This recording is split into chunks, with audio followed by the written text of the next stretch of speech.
At 10:18 p.m., in an ice storm, my parents changed the code on my apartment door while I was standing on the sidewalk with my work bag, my rent receipt, and a key that no longer worked. My name is Elena Ward. I was 31 years old, and I had lived in Unit 2B for 4 years. My mother texted, "You can come inside when you sign the family occupancy paper." My father texted, "Family does not hide behind paperwork." Then my brother used a temporary code and walked into my apartment with 2 laundry baskets like the place was already his. They thought the storm would make me fold. They thought I would sign anything to get warm. They thought nobody would question a family matter inside a small housing cooperative. What they did not know was that the front lock kept an audit trail. The hallway thermostat kept hourly readings. The neighbor across the courtyard had a camera with audio. And at 11:02 that same night, a retired housing inspector opened her door and started writing down every fact my parents were about to deny.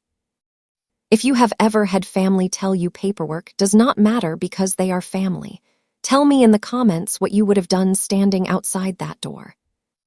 Because by the time the city rental board finished reading the records, my parents were no longer allowed to manage a mailbox, a key, or a lease in that building. And my brother had to carry those same laundry baskets back out under a sheriff's civil standby. Before that night, I thought I had a hard family. After that night, I understood I had a documented one. The building was called Maple Court Cooperative, even though there was only one maple tree left on the property. It sat on the east side of Spokane, 2 brick buildings facing each other across a narrow courtyard.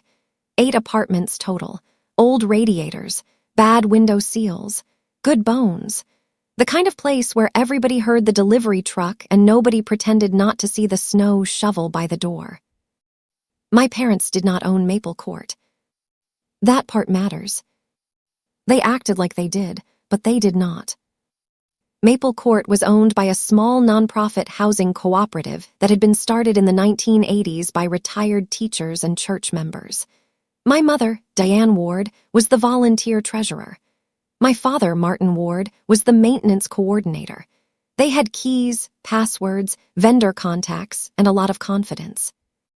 Confidence can look like ownership if nobody checks the paperwork. I rented Unit 2B under a normal lease. I paid $1,125 a month. I had a security deposit on file. I had a tenant ledger in the cooperative office. I had renter's insurance. I had receipts for every payment going back 4 years because I had learned early that my family respected records only when records helped them. My parents had helped me get the apartment after my divorce. That was the story they told everyone. "We saved Elena," my mother liked to say. "She needed family." The real story was quieter. The unit had been vacant for 6 months because my father did not want to fix the old bedroom window.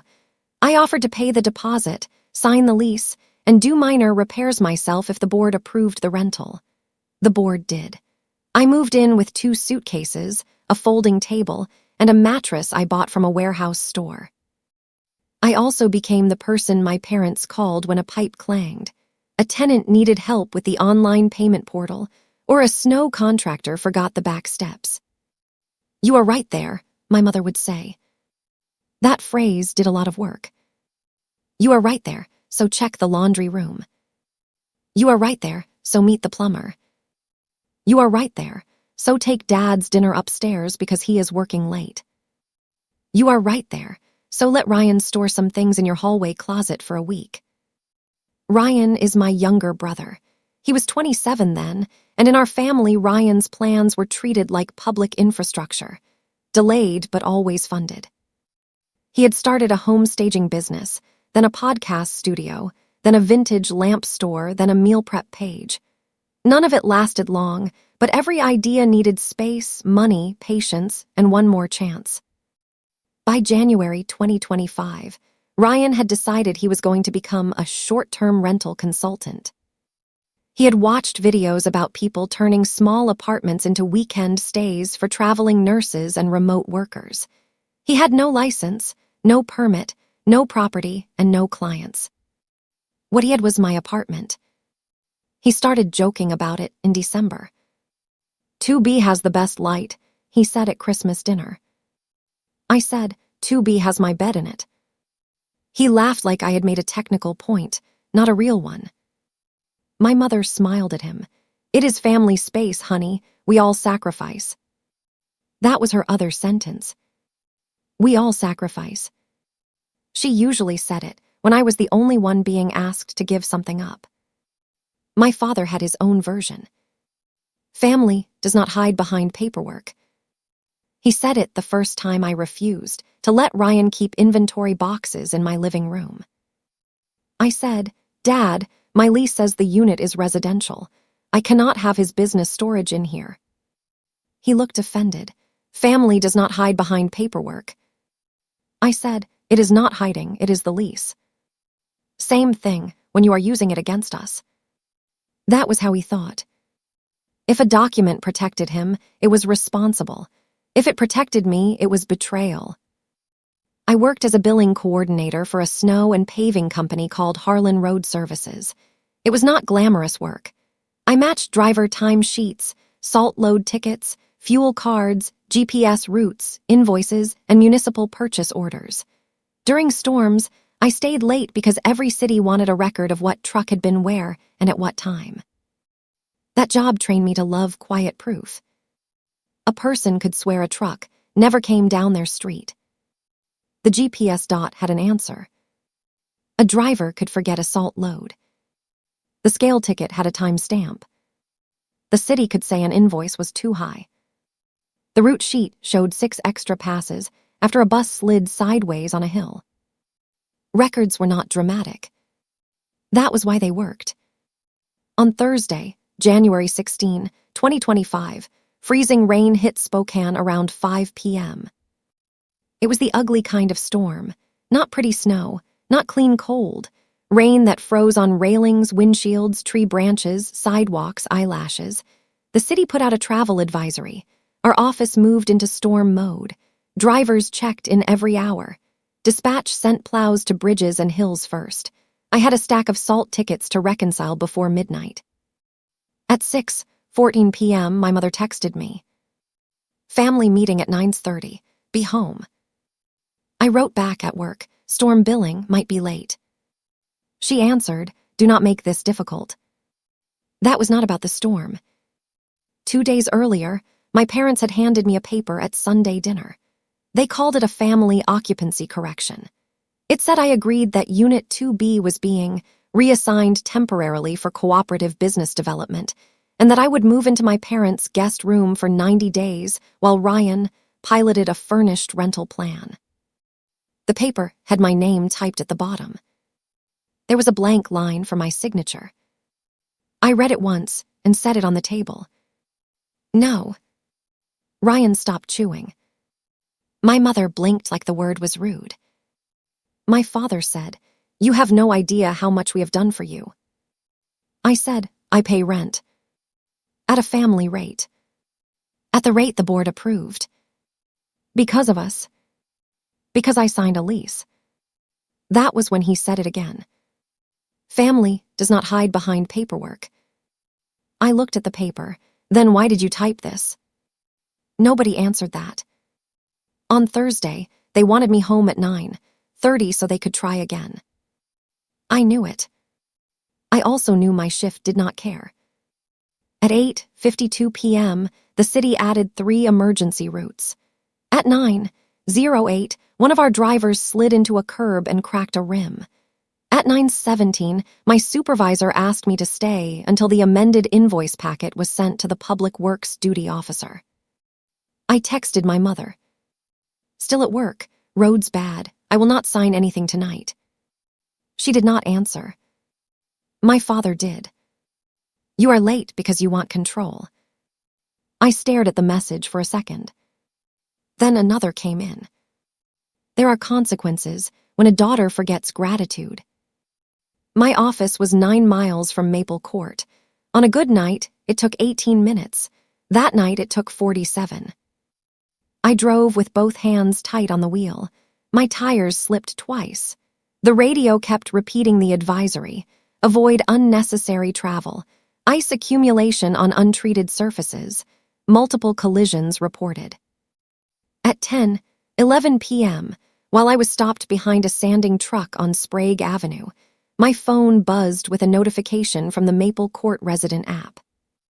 Access code changed. I thought it was a building-wide update. My father did that sometimes without warning, then blamed the software. I pulled into the Maple Court lot at 10:17. The courtyard lights were on. The ice made every brick shine. I saw my parents' car in the visitor space and Ryan's truck by the dumpster. That was the first time my stomach went cold for a reason that had nothing to do with weather. I climbed the stairs to the second-floor exterior landing and punched in my code. Red light. I tried again.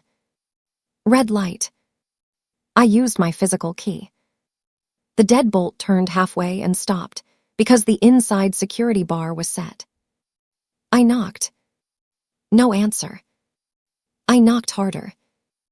My mother's voice came through the door. Sign the paper, Elena. I said, open the door. My father said, you do not get to bring legal language into family and then expect family warmth. I remember that sentence exactly because it sounded rehearsed. I said, it is 22 degrees and freezing rain. He said, then make an adult choice. Ryan opened the door 4 inches. Not enough to let me in. Enough for me to see my blue laundry basket in his hands.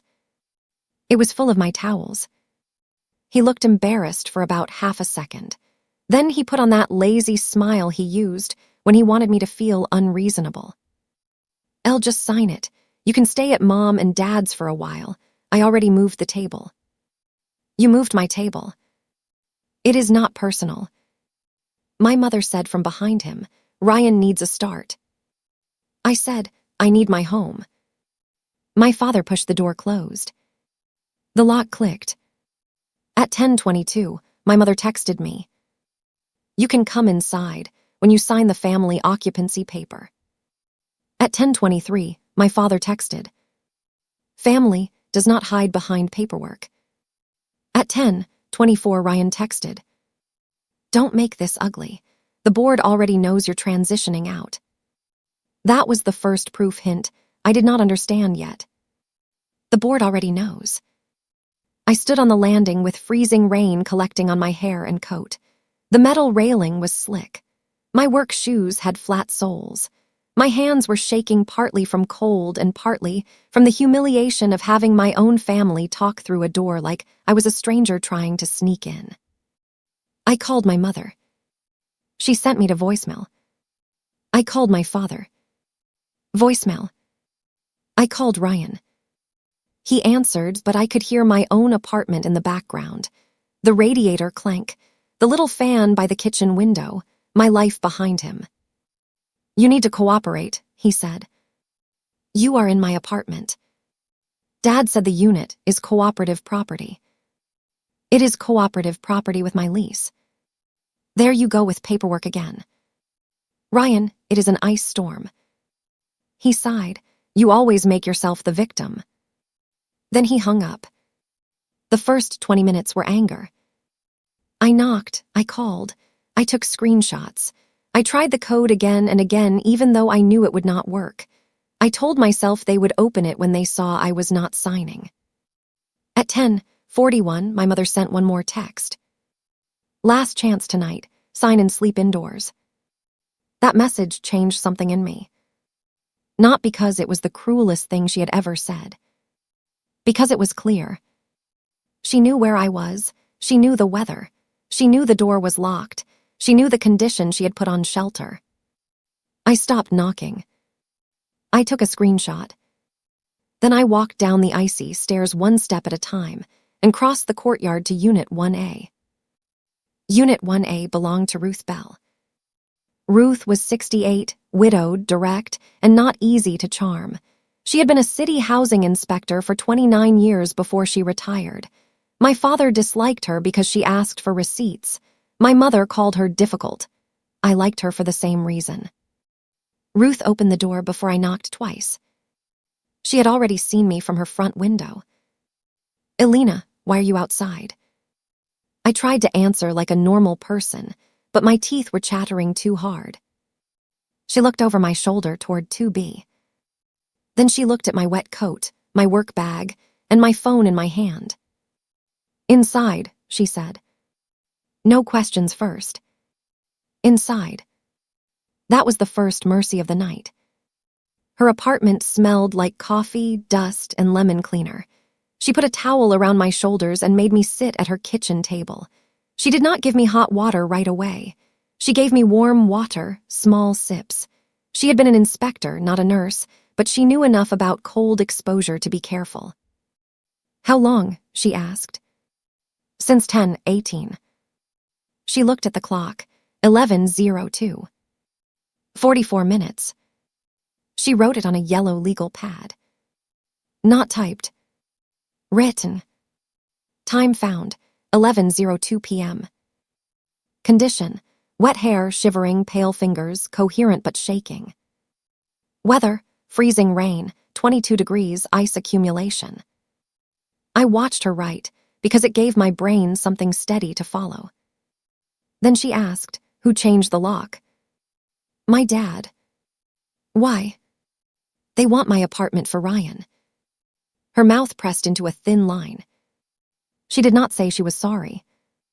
She did not say there must be a misunderstanding. She said, "Show me the messages."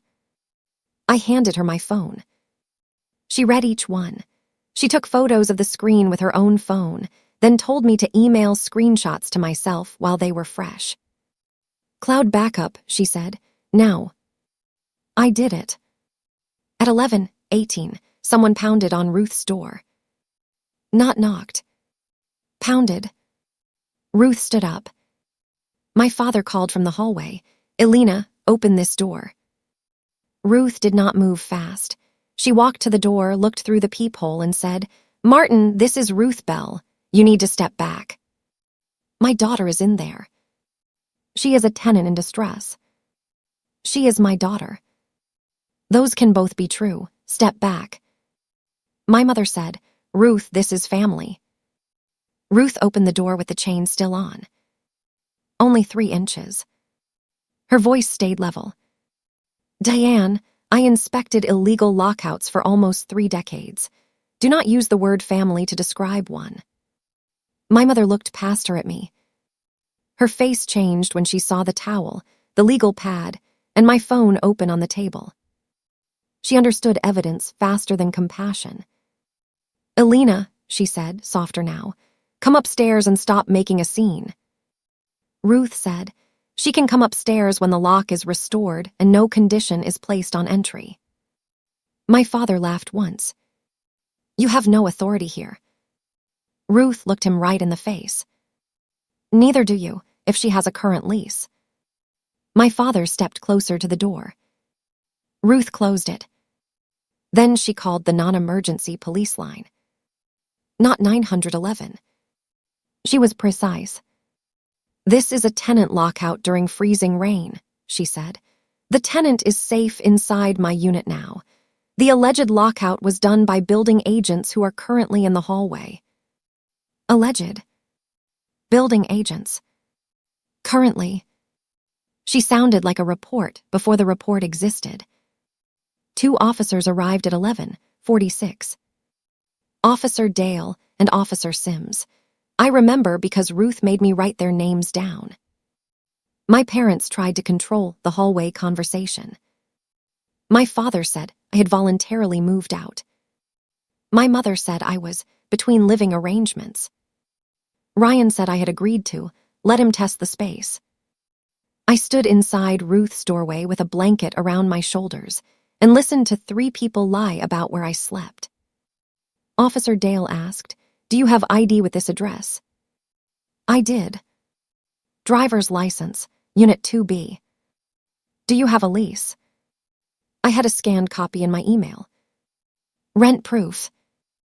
I had the resident portal receipt from January 3. Officer Dale looked at my parents. "She appears to be a legal occupant." My father said, This is internal cooperative business.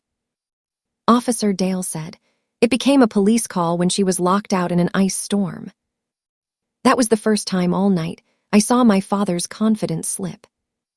Not fall. Slip. He recovered fast. We can let her in, he said, but she has to agree not to interfere with the unit transition. Officer Sims looked up from his notebook. You cannot condition entry to a legal residence on signing something. My mother said, we are not landlords, we are her parents. Ruth spoke from behind me. They are the cooperative's authorized managers. Officer Dale looked at her. Ma'am.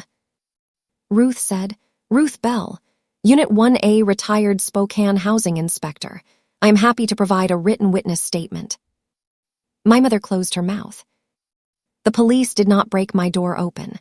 They said it was a civil housing issue unless there was immediate danger, and I was inside Ruth's unit by then. But they did make an incident report. They recorded that I had current ID, a lease copy, rent proof, screenshots, and physical symptoms from cold exposure. Officer Dale asked my parents to restore my entry code.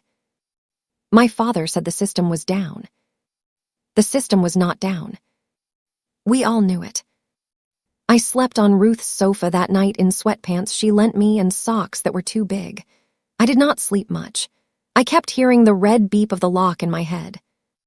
At 6:32 the next morning, I walked outside with Ruth beside me. The courtyard was a sheet of gray ice. My apartment curtains were open. Ryan stood in my kitchen, drinking from my yellow mug. I will never forget that small detail. Not my furniture, not the boxes. The mug. It was chipped on one side. I bought it after my divorce because it was ugly and cheap and mine. Ryan lifted it at me like a joke. Then he mouthed, "Morning." Ruth put one hand on my elbow. "Do not go up there alone," she said. That morning, the proof ladder started. Proof 1 was the lease and rent ledger. Ruth drove me to the Maple Court office because I did not trust my parents not to intercept me. The office was a small room behind a church thrift store, open Tuesdays and Fridays from 8 to noon. The cooperative secretary, a woman named Marlene Cho, was there sorting envelopes. Marlene looked surprised to see me. "Elena, I thought you moved out." I said, "Who told you that?" She hesitated. That hesitation was proof too. Ruth said, "Marlene, before you answer, please print the current tenant ledger for Unit B." Marlene knew Ruth. Everybody around Maple Court knew Ruth. Some people found her annoying. Nobody found her careless.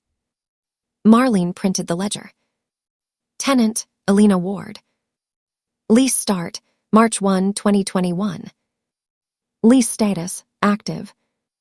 Rent paid through, January 31, 2025. Security deposit, $1,125. No notice to vacate on file. No abandonment notice issued. No board vote for unit reassignment. I held the paper and felt my breathing slow. Not because I was safe yet. Because the first record said I was not crazy. Then Marlene said, "Your mother emailed me yesterday afternoon and said the unit was transitioning to family cooperative use. She said paperwork was coming." "What paperwork?" Marlene pulled up the email. It was from my mother at 3:16 p.m., hours before the lockout. "Elena has agreed in principle to release 2B temporarily for Ryan's pilot program. Formal signature expected tonight. Please note the transition in the agenda packet." Agreed in principle. Expected tonight. My mother had announced my consent before asking for it. Proof 2 came from the lock. Maple Court used a smart lock system called Entry Cloud. Every exterior apartment door had a keypad and a physical deadbolt. The app logged code changes, failed attempts, temporary codes, and admin users. My father was the primary admin. Marlene had read-only access because she handled move-ins. She looked nervous when Ruth asked for the audit screen. I do not know if I am allowed. Ruth said, a tenant was locked out last night in a weather emergency. You are allowed to preserve evidence. Marlene printed it. The lock audit was simple. January 16, 10:09 p.m. Admin Martin Ward disabled resident code Elena Ward. January 16, 10:10 p.m. Admin Martin Ward enabled security bar sensor override. January 16, 10:12 p.m. Admin Martin Ward created temporary code RYAN 14, expiration January 23. January 16, 10:18 p.m. Failed entry attempt, resident code Elena Ward. 10:18, failed. 10:19, failed. 10:21, failed. 10:30, failed. 10:35, failed. 10:51, failed. 11:05, failed. Every beep I remembered was there. Not emotional. Not dramatic. Just failed entry attempt. Marlene whispered, "Oh my God." Ruth said, "Print 2 copies." Proof 3 was the weather. Ruth had a small weather station mounted outside her kitchen window. She used it for gardening, but it logged temperature, wind, and precipitation every 5 minutes. She also had a courtyard camera because someone had stolen packages the year before. At 10:18 p.m., the station read 22.4 degrees. At 10:47, 21.8. At 11:02, 21.6. Freezing rain registered the entire time. Her camera showed me standing on the landing, knocking, calling, stepping down carefully, crossing the courtyard, and arriving at her door. It also picked up my mother's voice through the cracked upstairs window. "Sign the paper, Elena." It picked up my father's voice too. "Make an adult choice." Ruth saved the file to a flash drive, then uploaded it to a folder and emailed it to herself, me, and Marlene. She said, "Redundancy is kindness." That sounded like something only Ruth would say. Proof 4 came by accident. At 11:28 that morning, while I was sitting at Ruth's table calling legal aid, my phone buzzed with a notice from my renter's insurance app. Claim inquiry opened. I had not opened a claim. I logged in. There was a pending third-party inquiry from Cascade Mutual, the cooperative's property insurer. It referenced Unit 2B, water intrusion, tenant abandonment, and possible freeze damage. Tenant abandonment. Freeze damage. I felt my body go still. Ruth saw my face. "What is it?" I turned the phone toward her. She read the screen and said one word.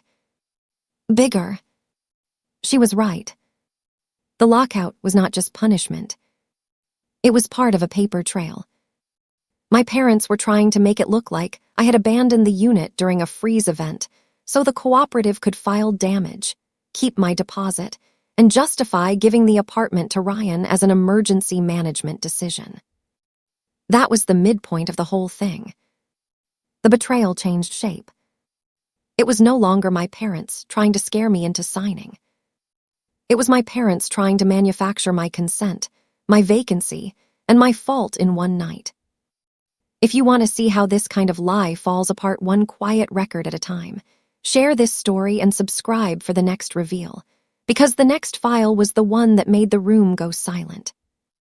Legal aid answered at 12:06 p.m. The attorney assigned to emergency tenant calls was named Layla Mercer. She had the calmest voice I have ever heard from someone who was about to ruin another person's week. I gave her the short version. She asked for documents. Lease, rent ledger, lock audit, texts, police report number, weather log, video, insurance notice. I sent everything. She called back 42 minutes later. "Elena, this is an illegal lockout if the documents are accurate. It may also be retaliation, attempted unlawful eviction, and insurance misrepresentation. We are going to file for an emergency rental licensing review and a restoration order." I said, not court. The board can move faster today. Court comes later if needed. I liked that. Faster mattered because my clothes, medication, tax files, passport, laptop, and every private thing I owned were still in Unit 2B with Ryan. At 1:15 p.m., Layla sent a formal demand to Maple Court, my parents, and the cooperative board. Restore tenant access by 3 p.m. Preserve all lock logs, video, emails, maintenance records, insurance correspondence, and payment ledgers. Do not remove, alter, or dispose of tenant property. Do not contact tenant except through counsel. My mother called me at 1:22. I did not answer. My father called at 1:23. I did not answer. Ryan called at 1:24, 1:25, and 1:29. I did not answer. Then the family group chat lit up. Mom, Elena has involved lawyers against her own family. Dad, we tried to handle this privately. Ryan, I am literally just trying to build something. Aunt Carol, Elena honey, just talked to them. Cousin Mark, lawyers, seriously. Mom, family does not hide behind paperwork. I took screenshots and sent them to Layla. She replied, thank you. Please stop reading the thread if it raises your stress. That was the first professional instruction all day that sounded like it cared whether I survived the process. At 2:44 p.m., the cooperative board president, a retired school principal named Owen Fisk, called me. He sounded shaken. Elena, I need to apologize. I was told you were voluntarily moving. I was locked out. I am seeing that now. He said the board had not voted on any reassignment. He had never approved Ryan living in 2B. He had not known my code was disabled. He had received my mother's agenda note and assumed the signed form was coming. Did you receive an insurance claim? I asked. He went quiet. Owen. He sighed. Diane sent a preliminary notice to Cascade Mutual this morning. She copied me. It said tenant abandonment contributed to freeze risk and emergency mitigation was underway. Was there freeze damage? Martin says there may be. Ruth, sitting across from me, mouthed thermostat. I asked, can you pull the heating logs? Maple Court had old radiators, but each unit had a digital heat sensor added after a furnace dispute in 2022. The sensors did not control heat. They only logged room temperature so tenants could prove if winter heat dropped below code. At 3:18, Owen emailed the Unit 2B temperature log. January 16, 8 p.m. 69 degrees. 9 p.m. 69. 10 p.m. 68. 11 p.m. 68. Midnight 68. January 17, 1 a.m. 69. There was no freeze damage. There was no heat failure. There was no abandoned cold unit. My apartment was warm while I was outside freezing. That sentence still lands hard. Not because I did not know it. Because a censor said it without anger. Proof 5 came from Ryan's own upload. At 4:02 p.m., Owen forwarded Layla a packet Ryan had submitted to the cooperative board the week before. He had called it the 2B pilot use proposal. It had photos of my living room, my bookshelves, my kitchen window, my bedroom wall with the framed print I bought from a street fair. He had taken pictures inside my home while I was at work. The proposal said Ryan planned to stage Unit 2B as a furnished medium-term rental for travel professionals, consultants, and lifestyle guests. He projected $3,900 a month in revenue. He listed my furniture as existing staging assets. He listed my utility account as active and transferable. He listed my parking space as included. On page 7, under transition risks, he wrote, primary occupant may resist due to emotional attachment. Family management plan needed to secure cooperation. Family management plan. That was me. Not sister. Not tenant. Not person. Transition risk. Layla called me after reading it. I want you to prepare yourself, she said. The hearing is set for Monday at 9 a.m. They are going to argue this was a family misunderstanding. Our answer is going to be that the records show planning. What happens until Monday? You stay with Ruth if she is comfortable. We ask for a civil standby to retrieve essentials tomorrow. We do not let you enter alone. Ruth heard her name and lifted one finger. She stays here. That was settled. Saturday morning, 2 officers met me at Maple Court for a civil standby. My father came down the stairs, holding a clipboard like it was a badge. This is unnecessary. Officer Sims, the same officer from Thursday, said, Sir, we are here so Ms. Ward can retrieve essential belongings. My father said, she can retrieve what belongs to her after she signs an inventory acknowledgement. Layla, who had come in person, said, No.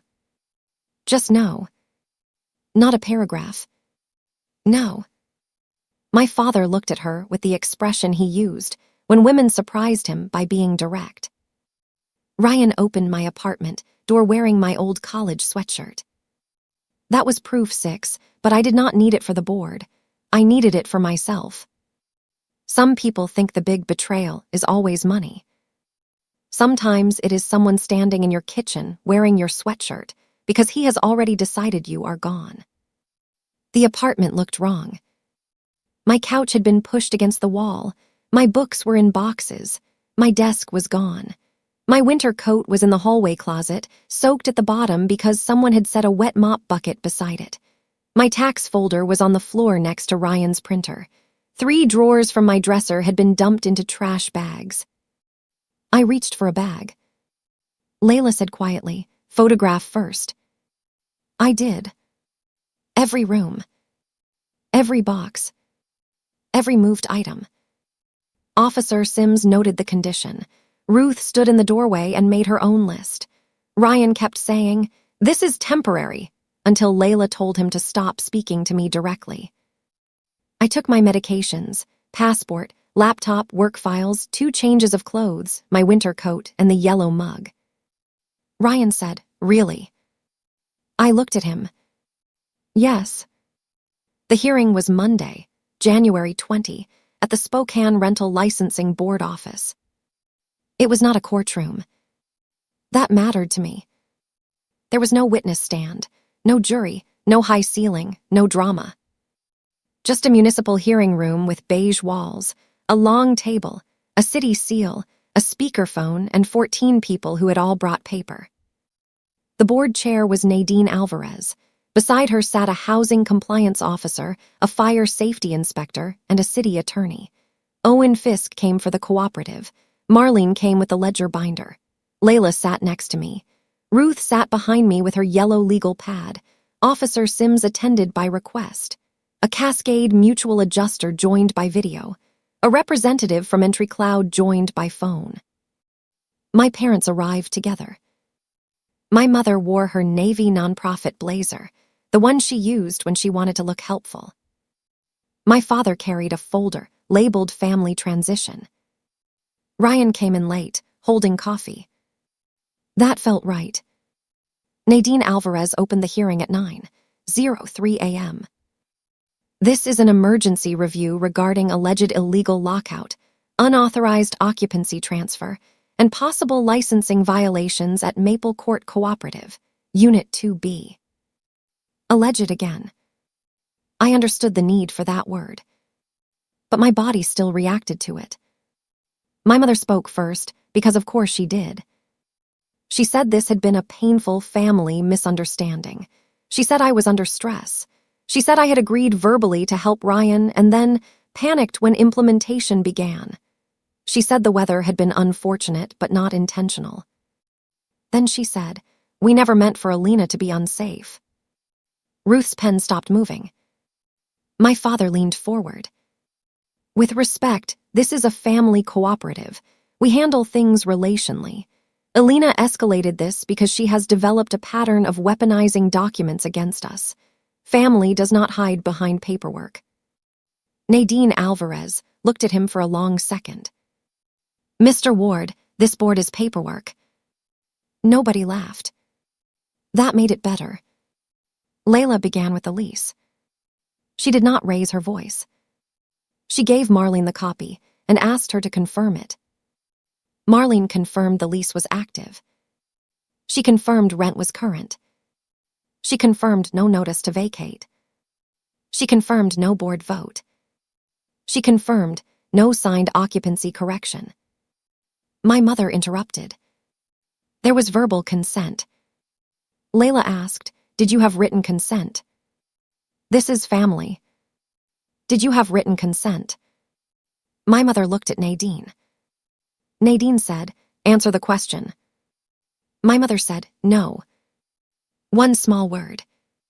"First board record." "No." Then Layla moved to the texts. She put them on the screen one by one. "You can come inside when you sign the family occupancy paper. Family does not hide behind paperwork. Last chance tonight, sign and sleep indoors." The room was quiet after that one. Sign and sleep indoors. The city attorney asked my mother, "Did you send that text while Ms. Ward was outside the unit?" My mother said, "I believed she was in her car." Layla said, "The courtyard video will show otherwise." My father said, "We did not know she would stand there." Ruth said from behind me, not loud, "She was trying to get into her home." Nadine looked back. "Ms. Bell, you will have a chance to speak." Ruth nodded once. Then entry cloud came on the speakerphone. The representative's name was Simon Patel, no relation to anyone in the building. He sounded bored in the way technical people sound when facts are simple. Layla asked him to explain the audit log. He confirmed that admin user Martin Ward disabled my resident code at 10:09 p.m. He confirmed the temporary Ryan code was created at 10:12. He confirmed my failed entry attempts started at 10:18. He confirmed the system was functioning. He confirmed there was no outage. My father stared at the table. The board chair asked, "Mr. Ward, did you tell officers the system was down?" My father said, "I said there were system issues." Officer Sims opened his notebook. My report says, quote, "Mr. Ward stated the system was down and could not restore resident access." My father shifted in his chair. That was the second visible crack. Then Layla played Ruth's courtyard video. It showed me on the landing under the exterior light, hood up, work bag on my shoulder, ice coming down in thin, bright lines. It showed me entering the code, red light, knocking, calling through the door, Ryan opening it, the door closing, me standing there. The audio was not perfect. It did not need to be. My mother's voice came through. "Sign the paper, Elena." My father's voice followed. "Make an adult choice." Layla paused the video at 10:41 p.m. On screen, I was still outside. Then she put up my mother's text from the same minute. "Last chance tonight, sign and sleep indoors." The fire safety inspector looked away from the screen and down at his notes. That was the moment I stopped feeling like I had to prove my pain. Pain was not the point anymore. Timeline was. Weather was. Access was. Condition was. Those facts carried themselves. Ruth testified next. She did not make a speech. She gave times. She gave weather readings. She described my condition when I arrived at her door. Wet hair, visible shivering, pale fingertips, coherent, distressed, repeatedly saying they would not let her in unless she signed. My mother wiped her eyes. I had seen that performance before. Nadine Alvarez had probably seen better. Ruth continued. I asked for the messages. I preserved screenshots. I called police because the building agents were in the hallway attempting to retrieve her from my unit without restoring access. The city attorney asked, In your professional opinion, based on your prior experience as a housing inspector, how would you characterize the event? My father objected. He actually said, "Objection." Nadine said, "This is an administrative hearing, Mr. Ward. You may note disagreement when it is your turn." Ruth answered, "It was an illegal lockout used as leverage to obtain a signature. Simple. Clean. No extra heat." Then came the file that made the room go silent. Ryan's 2B pilot use proposal. Layla put page 7 on the screen.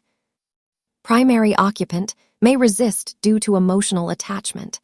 Family management plan needed to secure cooperation. I felt Ryan look at me. I did not look back. Layla asked Owen Fisk, "When did you receive this proposal?" "January 9.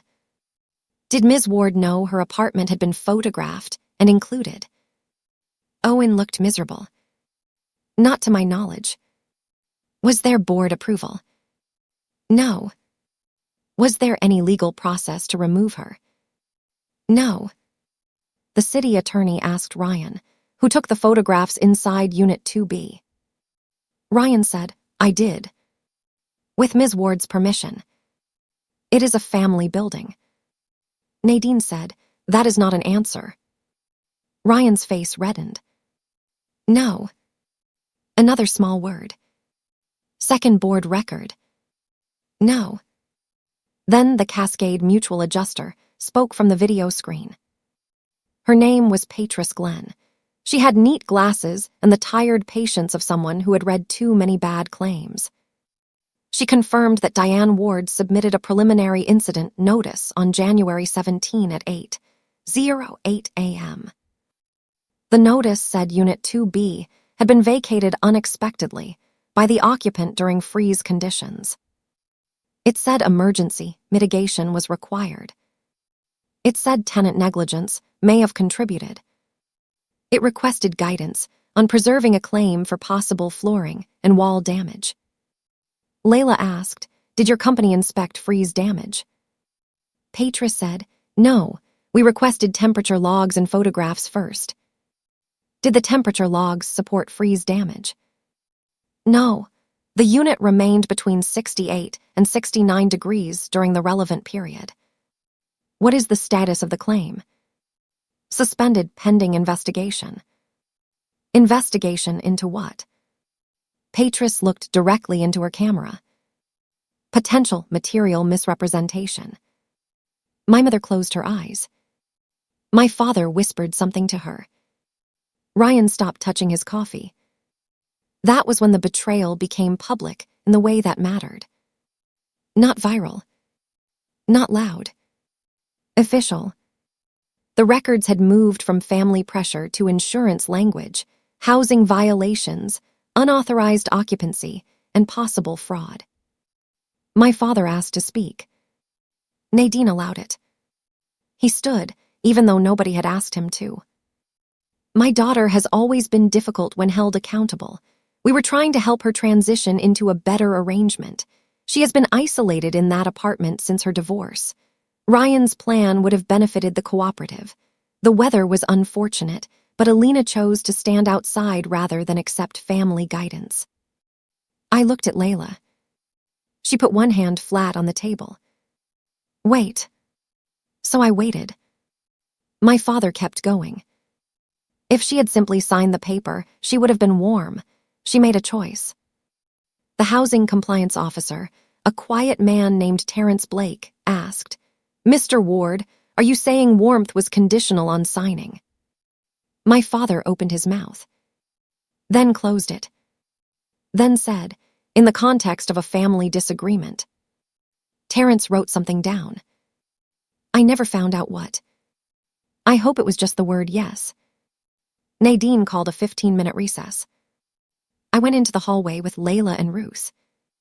My legs felt unsteady, which annoyed me. I wanted to be the kind of person who could sit through proof calmly and not feel my body reacting. Ruth must have seen it because she handed me a peppermint from her coat pocket. "Sugar helps," she said. "Does it?" Sometimes it just gives your mouth a job. That was Ruth. Layla said, "You are doing well." "I'm not doing anything." "Exactly, the documents are." When we went back in, the board took 22 minutes. Not long. They did not need long. Nadine read the findings. Maple Court Cooperative, through authorized agents Diane and Martin Ward, engaged in an unlawful exclusion of a legal tenant from Unit 2B on January 16, 2025. Access to the unit was conditioned on signing an occupancy transfer document. The lockout occurred during documented freezing rain and sub-freezing temperatures. The agents failed to restore access when requested by police. The agents permitted unauthorized occupancy by Ryan Ward. The agents submitted or caused to be submitted inaccurate statements regarding tenant vacancy and possible freeze damage. The board ordered immediate restoration of my access. My parents were suspended from all Maple Court management duties, pending full cooperative removal. The cooperative had to change every admin password, reissue tenant notices, and hire an outside property manager within 10 days. Ryan had to vacate Unit 2B by 6 p.m. that same day. My parents were fined $7,500 under the city rental licensing code.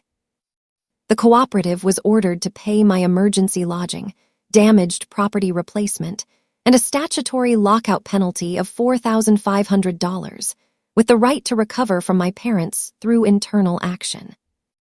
The insurance issue was referred to Cascade Mutual's Special Investigation Unit. The city attorney reserved referral for further civil enforcement. The fire inspector added a separate violation for use of the interior security bar to prevent resident entry.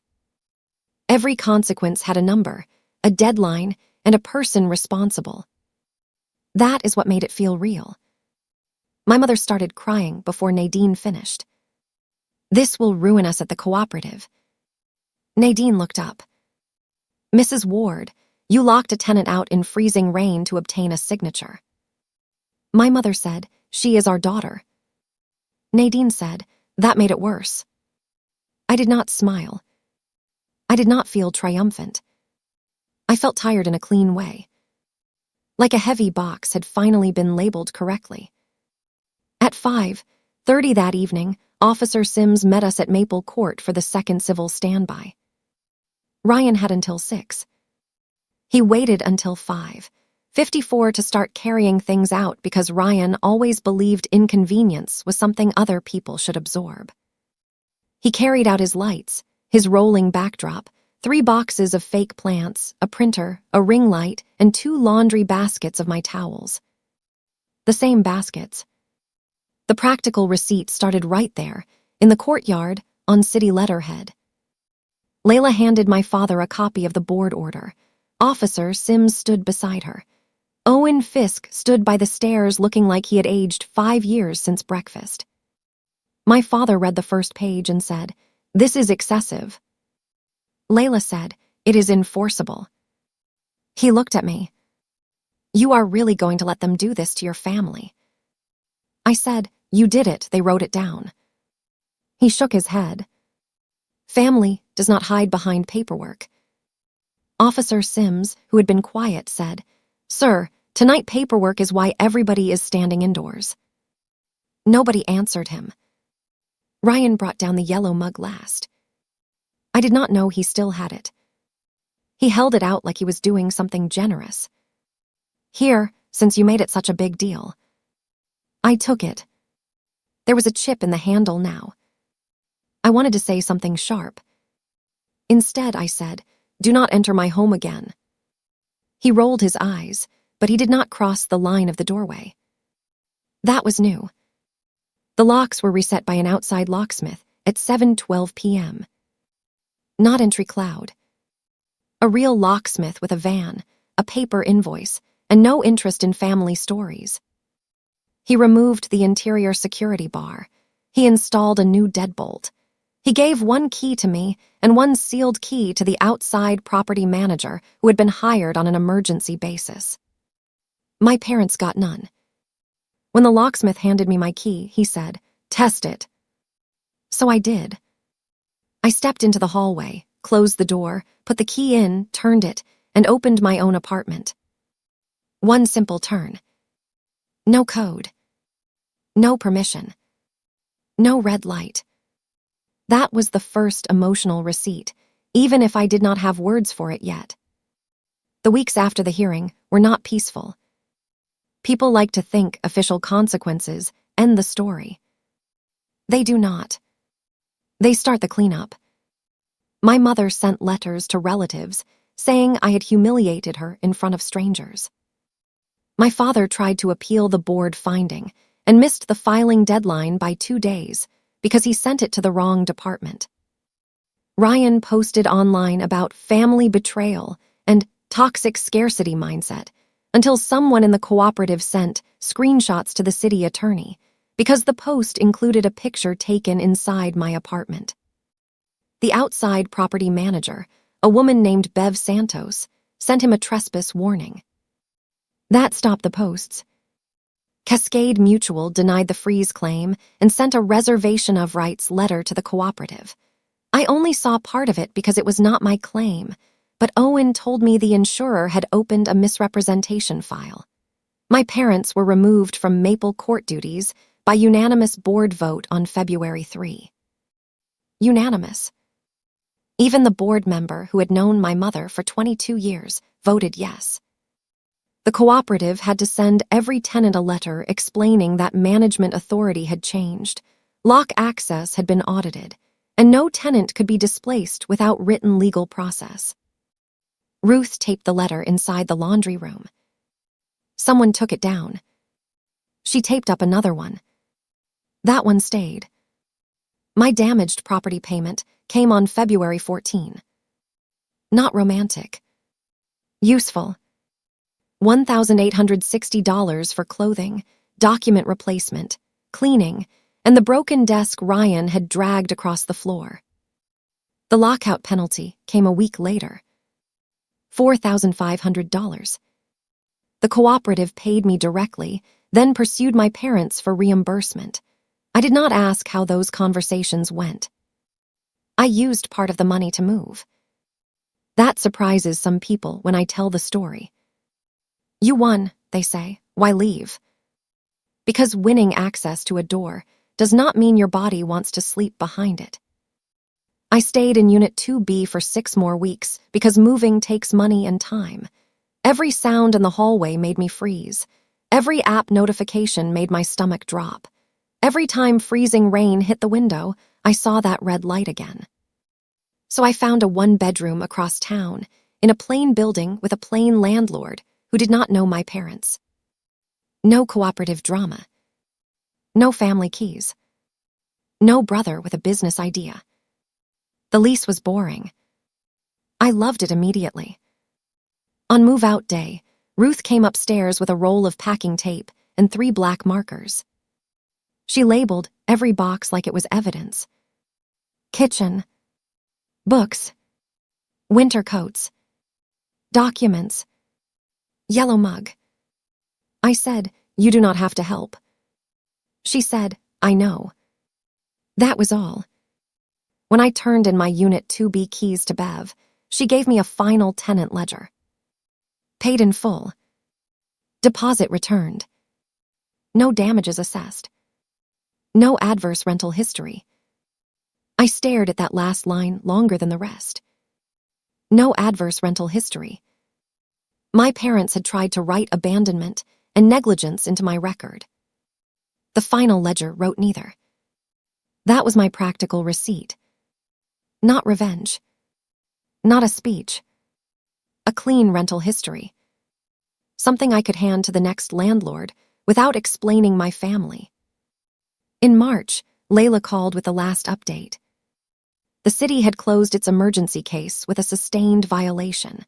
The cooperative had completed required training. My parents had signed an agreement barring them from management authority in any city-licensed rental for 5 years. Ryan's pilot proposal was permanently rejected. Cascade Mutual had declined the claim and flagged future submissions from my parents for additional review. "How do you feel?" Layla asked. I thought about lying. Fine is a useful word when you do not want to inventory yourself. But Layla had earned better. Like I got out before they turned me into a file I could not correct. She was quiet for a moment. "That is exactly what you did. I have not spoken to my parents since February 2025. They send messages through relatives sometimes. My mother says she misses me. My father says he hopes I am done punishing the family. Ryan says I overreacted and cost him a launch window. Nobody says we locked you out in an ice storm. That is why I keep the board order. Not because I need to read it every day. Because some families spend years trying to rename what they did. The order keeps the original title. Unlawful exclusion of legal tenant. Conditioned entry. Unauthorized occupancy. Inaccurate statements. Those words are not warm, but they are clean. Ruth and I still talk. She moved to a smaller place near her daughter that summer. Before she left Maple Court, she gave me her yellow legal pad from that night. Not the original pages, because those stayed scanned in the case file. A new pad, same brand, same stiff cardboard back. On the first page, she had written one sentence. "Write it down while it is happening." I keep it in my desk. Not because I think every hurt can be solved by documentation. Some cannot. But when someone with power is counting on confusion, a time stamp can be a handrail. My new apartment has one lock. A normal deadbolt. No keypad. No app. No family administrator. The first night freezing rain hit after I moved, I worked late again. Storm billing does not care about personal symbolism. The roads were slick. The sky looked low and dirty. My phone buzzed with route updates all evening. At 10:26 p.m., I parked in my new lot. I sat in the car for a minute and watched ice gather on the windshield. Then I picked up my work bag, crossed the sidewalk carefully, and walked to my door. I put the brass key in the lock. For 1 second, my hand remembered the red light. Then I turned the key. The door opened. No one texted me a condition. No one asked for a signature. No one told me family did not hide behind paperwork. There was just my small hallway, my dry socks by the heater, my yellow mug on the counter, and a lock that answered to me. That was the emotional receipt. The practical one is in a folder. The final ledger, the board order, the return deposit, the clean rental history. The emotional one is quieter. It is coming home late in bad weather and getting inside, because home is not supposed to be a test. It is supposed to open.